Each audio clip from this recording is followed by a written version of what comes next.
Yes, indeed. We do have the presidency statement from Khusela Tiko, the spokesperson of President Cyril Ramaphosa, which basically states that Mr. Mabuza has tendered his resignation on Friday, the 10th of January.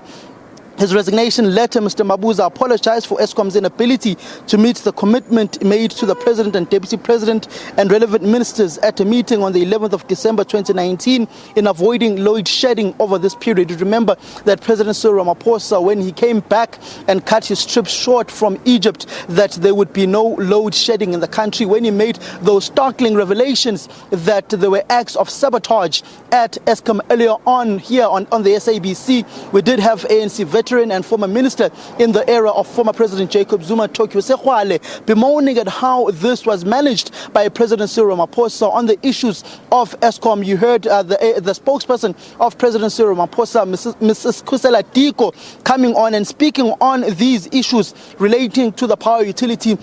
Yesterday, as the SABC, we posed a question to the Deputy President of the Republic of South Africa, David Mabuza, and Deputy President of the ANC, whether Jabu Mabuza and Minister Pravin Gordhan of Public Enterprises misled the President when it comes to the issue of load shedding and the troubles facing the power utility. David Mabuza coming out and saying, indeed, Jabu Mabuza and the Eskom Board and the Minister of Public Enterprises indeed misled the President on this issue of load shedding, saying that in that meeting that they had on the 11th of December at Eskom, Deputy President Mabuza saying that he said that you can't say that there will not be any load shedding due to the maintenance issues that have affected the power utility in recent times. Now, Samkele, we understand that the President has commended Mr. Mabuza for taking responsibility for the situation. What are we reading into this? His resigning from his position as member and chairperson of the Board of Eskom. Was he pushed or did he jump?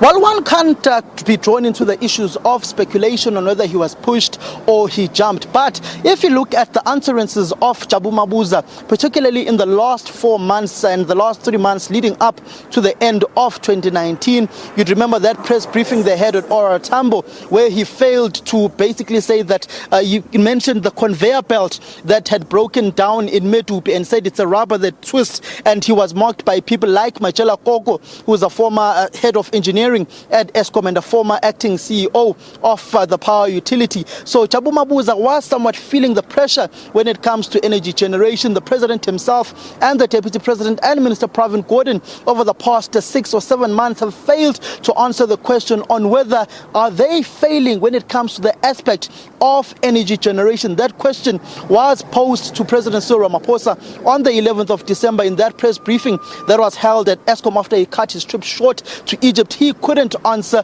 that question. Even yesterday, as the SABC, we were posing those questions to President Cyril Ramaphosa, basically saying and alluding to us reporters as being broken records, asking the same question over and over again. They simply were not willing and were unable to answer that question of whether this board is failing when it comes to energy generation. In fact, if we were to go and listen to what the Deputy President David Mabuza said yesterday when it comes to energy generation, he said the Eskom board has been struggling with dealing with energy generation and maintenance of these aging power plants that produce energy in the country. So it's rather interesting that Jabu Mabuza is seemingly taking the fall for this issue of misleading the President. The question is, will the President be taking action also with the Minister of Public Enterprises, Pravin Gordhan, on this issue? Because it was the Minister in collaboration with the Board of Eskom who briefed the President on the issues of load shedding